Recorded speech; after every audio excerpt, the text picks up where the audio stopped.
No, the nigga Puff, like he called, we used to kick it on telephone and after the Mace. Right.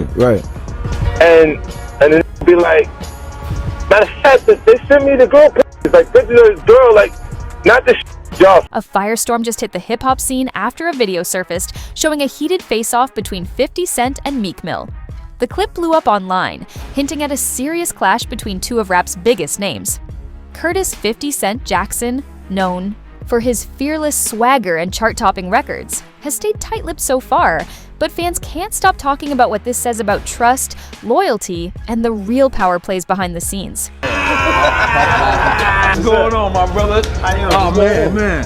Yo, it's Groove here? Yeah. Happy birthday to you. Woo! Happy birthday to you. Woo! Happy birthday. It's fabulous. The only nigga that got the name that I want. It ain't gay. Happy birthday to you. Thank you, my brother. Yeah. Let's take a shot for that, boy. My mouth a little dry. Let me drink some more. Okay. But no, it's your show today, Dad. No, the one thing I've been no, you got questions? Okay. Bro. come here, bro. Yeah, Fab. Fab told me to flow you fifth. Hey yo, Rastafari. Hey yo, don't do that. Yeah, that's why I said let me pick it up. That's why I said Let me pick it up from right there. This why I gotta pick it up from right there. Look at this nigga. This is a nigga. Go ahead. No, bro. Killing. Look. Come tell the story.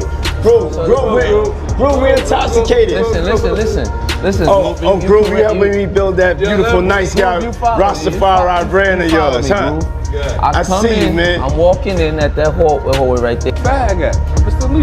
Yeah, I love this drink. Where you put my bag I like at? when you like this, Daddy. Yeah, where you put my bag Daddy, at, I like Mr. when Lee? you Oh, it's right scrambling here, and scraping for shit. No, I got I notes like and that. shit. You know, I've been practicing. I got Yeah, notes there you and go. Got your notes? shit. Okay, yeah, I'm not gonna go over with that one. Make a That wish. one. Just blow it out. Your birthday every day.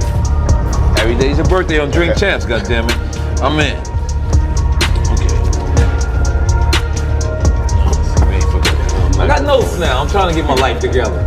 Go and taste the vegan Yo, cake. Fendi, what's going on? You know what I'm saying? Robert Rick Williams may have a checkered past and run-ins with the law, but he's earned his stripes as both a rapper and an activist. His fierce lyrics champion criminal justice reform, and he's become a respected voice in that fight. A new clip seems to show a private moment between 50 Cent and Meek Mill. In it, Meek cautions 50 not to spill certain details, hinting he's worried private information could be exposed without his permission. The full context is still fuzzy, but the exchange has everyone wondering what sensitive truths are at stake. Yeah, I wrote a couple records. Yeah, it was a couple records. I don't really remember the exact records though. How did they come about though? Him reaching out to you for you to write for him? I did that early in my career when I first signed with Rockefeller. Yeah, it was a little bidding war. Yeah, I got the call from Puff, and me, him, and Nas was going to do a record together. Then I wound up staying at the studio doing a couple records.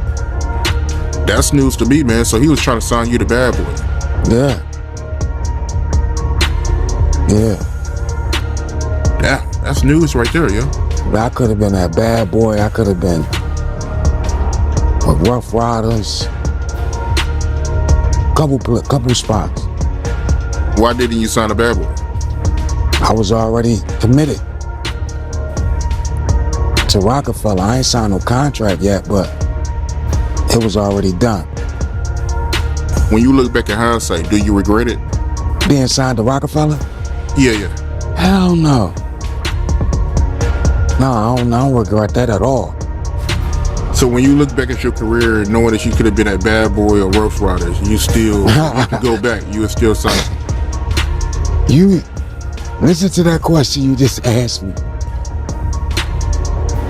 Bad Boy or Rough Riders? Maybe Rough Riders. But right now, in hindsight, looking at things, nah. Nah. I feel you, man. I feel you. But I gotta ask you, man. I gotta ask you this. How you feel about the situation Diddy going through right now? Man. It's wild. You know, y'all got that game pause. They stopped saying pause and now it's no Diddy. That's a bad joint. That's bad. Man, no Diddy. Have you ever been to his parties? Not one. Not one. Not one. Ever.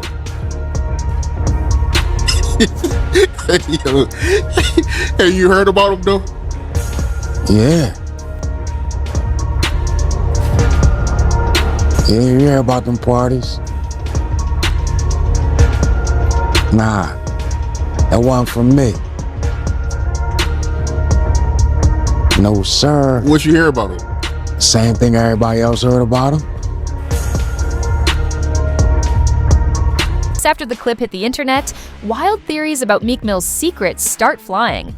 Some say it's private family stuff, others whisper industry bombshells, but nobody knows for sure. The video went viral in hours, racking up millions of views and lighting up social feeds. Instead of clearing things up, both 50 Cent and Meek Mill dropped vague posts that only stoked the rumors. Their silence and those cryptic messages have everyone hooked, hungry for the real story behind the leak. Chance interview when you was with Nori and Fab and Jada and everybody. They made a compilation video with you because they said you were sounding real suspect on the interview. Yeah. Did you see that? Of course, did he see that? Nah, I didn't see it. You didn't see it? I swear to God. Come on, man. You saw that on World Star and on the gram. Check this out. When they started playing the game, the pause game, I would definitely. That came from Harlem too. Yeah, came from Harlem. I definitely would say some. Oh my! Whoa! The crowd would be like, "Whoa! Did he just say that?" You know what I'm saying? I don't play games. Y'all know. You know what I'm saying? I'm a grown man. I don't play games. But yeah. Did you compilation? Nah, I was coming off of being in Miami a night of party, and I don't really remember what I was saying. You know what I'm saying? Would you like a reminder? Yeah, sure. Play some. Hey, yo, listen, yo, I love it all. I love it all, man. I like when you like this, Daddy. When you put my bag Daddy, I like when you scrambling and scraping for shit. That was you. Scrambling. What? You said, I like when you do it like that, Daddy. When you scrambling and scraping for shit. Hey, man. I don't know what I was talking about. Nah. I mean, you don't go back and look at that stuff and laugh. I mean, it could be funny. I don't really be on it like that. Yeah, you know what I'm saying? Like. I'm sure we can put Charlamagne's compilation against Diddy's compilation. We have a bunch. We put. Yeah. I mean, I also don't do it because I know I'm bad at the game. Right. I know I say like reckless stuff out my mouth that's just not maybe adding up to with somebody who's homophobic, but I'm not homophobic and I really don't care. You know what I'm saying? But I'm bad at the game and it's probably hilarious. I would love to see it. I would love to see the video compilation. It's hilarious. 50 came up here and he was giving you flack for the asking Fab to party. So he'll ask you to play the clip, man. Yeah, play the clip. Go ahead. Why won't you party with me for your birthday, man? We partied for my birthday before. You came to my party. No, but me and you ain't never really party. You know what I'm saying? I asked 50 about that. He said you did the same thing to him. You asked him to take him shopping. Yeah, I thought he needed some clothes. What? I'm a nice guy. Yo, why are you and 50? Hey, yo. Why y'all not? Hey, yo, I don't have no beef with I don't know why. With Fifth. He loves me.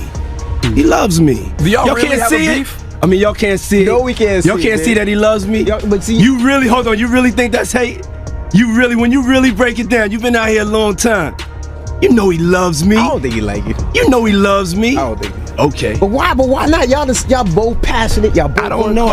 Yo, check this out. I don't know. Like I don't. Both the same. No, we are not. Okay. We are not the same. But I mean, we are not cut from the same cloth. Work hard. Yeah, and I mean, I respect that. I don't never hit him with no, nothing. I don't even think of no other man. Besides, if I'm thinking about another man, I'm thinking about uplifting. I'm not thinking about all that. All them gnats. They can't really touch me. Y'all, at the end of the day, y'all see and y'all know what it is. you know, the track record. Y'all know the business acumen. Y'all know the community service. Y'all know what I'm about, you know. And when he does that, it's like funny to me. I don't really take it personal. I know he has a different sense of humor, and he's just not in my life. We don't have to never cross paths, and I will never say nothing negative about him, you know, because that's just not me. It feels like something must have happened though, like that we just don't know about behind the scenes. He loves me. That maybe a situation, a deal went bad. I don't know what it is. Sometimes people that feel like they don't like you and they act like that, they really love you.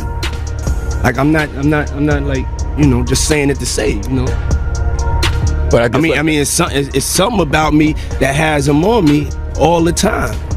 That leaked clip of 50 Cent and Meek Mill chatting behind closed doors brings up big legal red flags about consent and privacy. Dropping recordings without the green light can spark expensive lawsuits. It also shines a light on how fragile trust is in hip-hop, where partnerships can flip into rivalries fueled by ego. Behind the scenes, artists lean on tight-knit teams, and when that trust is broken, the fallout hits both personal bonds and professional deals. Plus, it shows how industry power plays, managers and execs leveraging their clout can make or break careers. To check them shows out, but I want to backtrack to a comment you told me earlier that caught my attention. You gave a shout out to the Pyrus. I had no idea you a Pyru? I was just playing when I said on Bloods and Crips, meaning like I'm serious. That was a kind of a joke, like on Bloods and Crips, cause I was just joking. Yeah, that's why I was a joke. Yeah, that was a joke. Cause I said on Bloods and Crips, cause I was joking. Meaning like I'm so serious, I put it on everybody. Like. But you actually a Pyru, right? Because I know I came across an interview that Wack did, and you know he was very adamant about you being a Pyru. I had no idea, man. That's something new to me, yo. I had no idea you was a Pyru. Well, since I was I don't even remember, 4 or 5. I grew up in a neighborhood in Carson called Centerview, so that's where we grew up, and everybody adapts to the neighborhood that they from. So yeah. And now doing positive things with the gangs is crazy. Our new company, Gang Up, is a company that'll actually, I think, open up more opportunities than ever for every gang all over, with some of the stuff that we're gonna implement into this new campaign. So I really can't wait for everybody to see that. So they see that if you were affiliated or a part of a gang, or you know are now because you're young. Usually when you're gang banging, it's like from like 12 to like 18, and then you kind of go into college and have babies. But and it's instilled in you forever. But I think that with these new opportunities, that myself, Donut, and the new team that we're working on now, it'll definitely, I think, change where we are now in gangs and give them a new approach and something else to look forward to. Yeah, that's dope, man. Salute to you for that, man. But you being a Pyru, how did that come about? Did you get put on, or how did that work? My neighborhood was Pyrus, which is the P. But yeah, that part of Ray J and part of my world again is very small, in a sense of if you're from out here, then you know what's up. If you're from anywhere else, you might be like, what the you get what I'm saying? And so it's a definitely a LA thing. Shout out to the Pyru, shout out to the Blood, shout out to the Crips, shout out to the North Side, South Side, all my SA homies, for sure. Shout out to all the gangs. Absolutely, man. Shout out to you for that. You know what I ain't know, man? I had no idea that you and Snoop, y'all was cousins. Yeah, Snoop my cousin. We all from Mississippi. Everybody is from anywhere from Greenwood, Jackson, Macomb, and everywhere else up this block. We all been related. And you know, it hasn't been super duper public thing over time, but I think it's getting more popular now. But my granddaddy used to take, you know, Daz and Snoop's either mom or mom's sister or cousins to school way back before we was born. Like it stretches far back before us. So shout out to Snoop, shout out to everybody in Mississippi, up the coast, up to 55 and on down. So did you know the whole time that you and Snoop was cousins, or did you find out after both of y'all was famous? Nah, hell nah. Snoop used to come pick me up, Snoop and Daz, when I was real, when like Brandy had her first album popping. I used to lie to Pops and tell him I'm about to do my homework somewhere down the street. Snoop and Daz used to pick me up, used to hide under the seat, used to take me to Can-Am every day. Yeah, this shit been going on for a hell of a long time. Once the clip went public, 50 Cent and Meek Mill will scramble to steer the story and defend their reputations. Scandals like this can scare off fans, dent record sales, stall endorsement deals, and even disrupt tour plans. Long after the headlines die down, next voice artists and fans alike can take away some solid lessons here. Earning your audience's trust means being open and genuine. Half-truths and secret recordings only breed doubt. Before diving into every rumor about 50 Cent and Meek Mill, remember that gossip doesn't always tell the full story. This episode also underlines how much drama drives hip-hop storylines, even as the business evolves. With so many questions still unanswered, it shines a spotlight on the power struggles, loyalty tests, and behind-the-scenes alliances that shape careers. As the fallout continues, it's a clear reminder of how tricky it can be to balance fame, privacy, and integrity in today's music world. It's just not okay. And, you know, when somebody is around somebody, and we're counting on them to be one of our leaders in a space that we're all trying to get to, that's not acceptable to do. And it's not okay. I mean, it might be forgivable in the sense of a spiritual realm of life, or forgive everybody, but it's unforgettable. And that's where you just draw the line on friendship and hanging out and supporting and being cool. It's like, niggas, it's done, you know, and that's it. Yeah, that video was out of pocket, man. It should never get to that point where you stumping a female, man. It's not okay, man. And it's not something that niggas can just take lightly, you know? Cannot do that. Not okay. Niggas is not cool. Period. You knowing Diddy personally, was you surprised when you seen that video? Heartbreaking and shameful.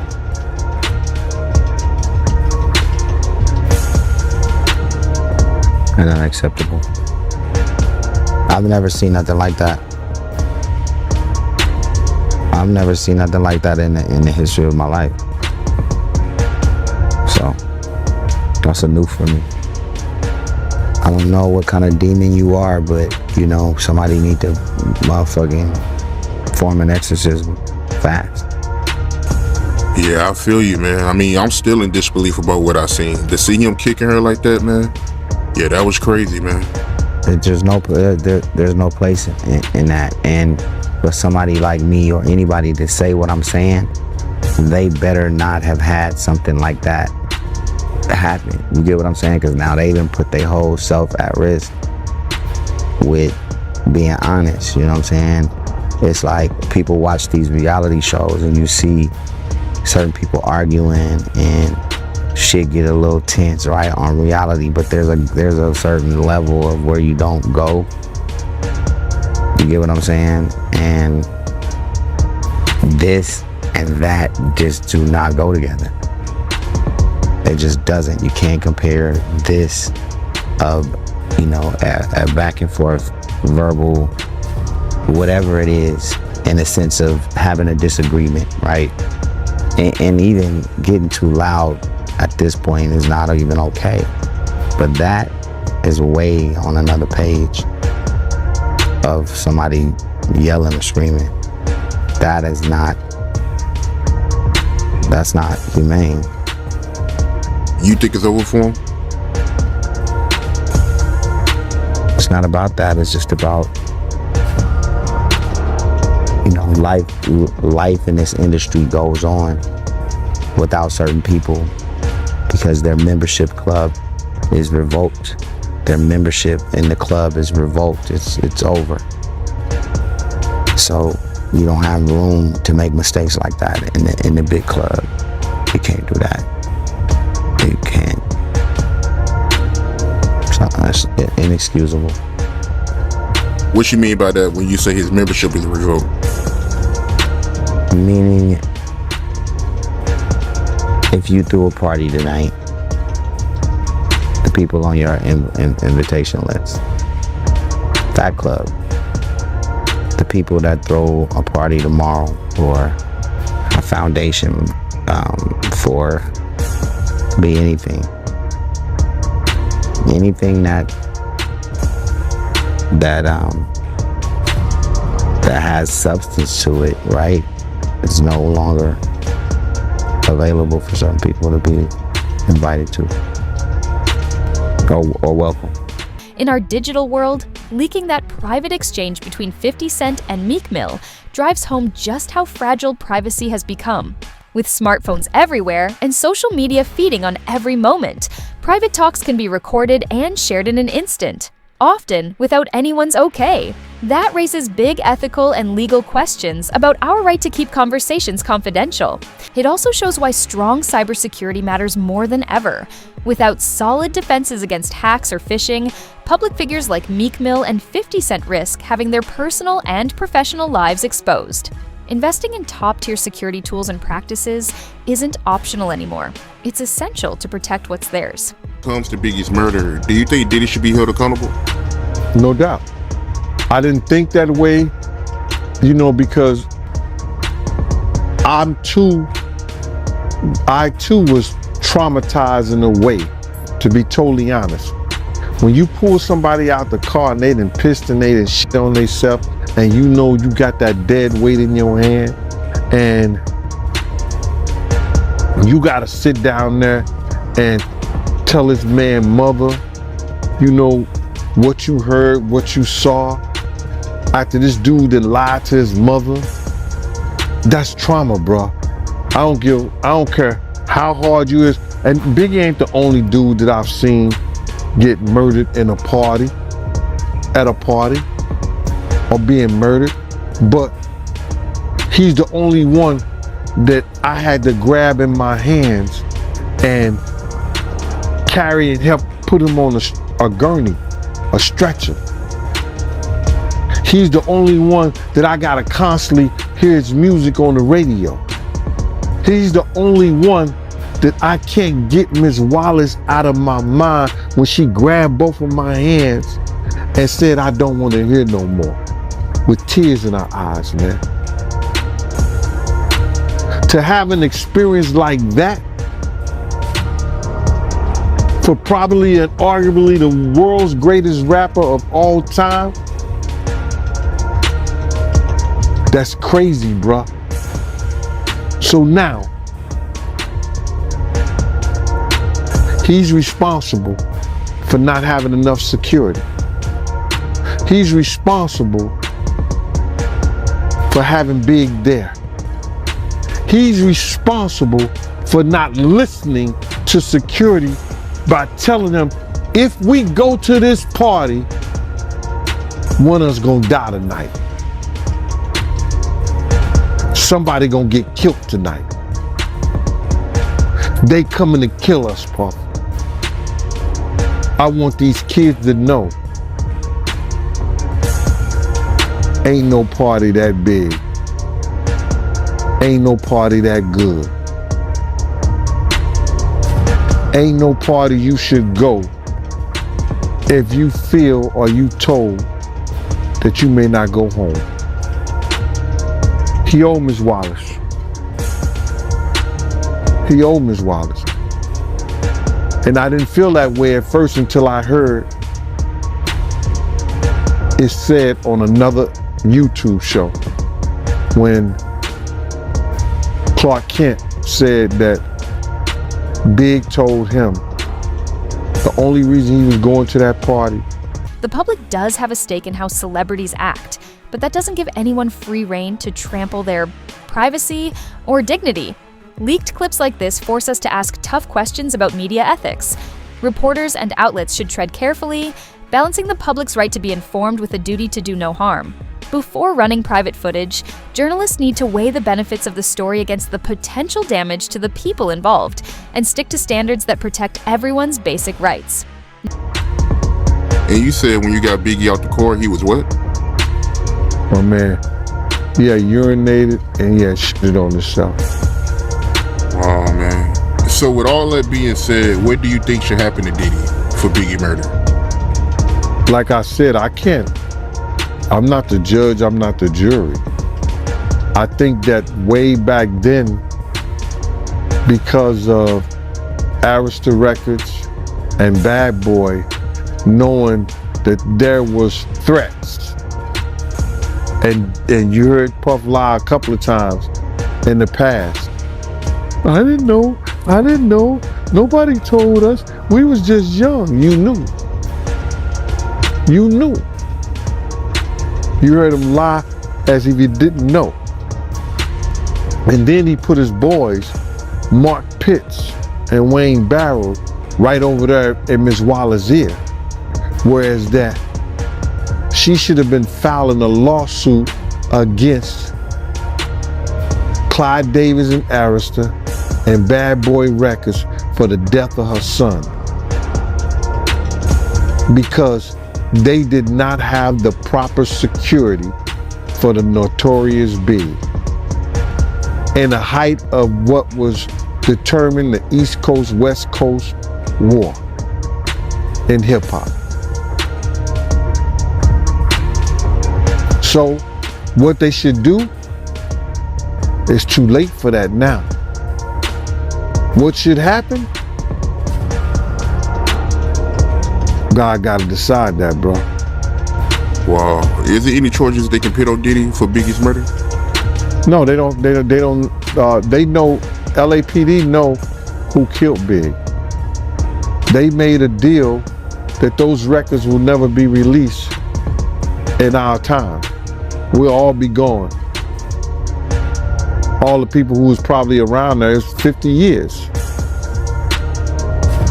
They sealed those records for 50 years. And then if they still seal them, and the 50 years come up, and the 50 years come time, that don't mean they got to release the records. Look what they did to John F. Kennedy. His files. The 50 years is up. What they went back in, they closed it. They closed it back again. A healthier music scene starts with owning your choices and keeping things transparent. Everyone, artists, managers, execs, and the media needs to act responsibly because their decisions can make or break people's lives and careers.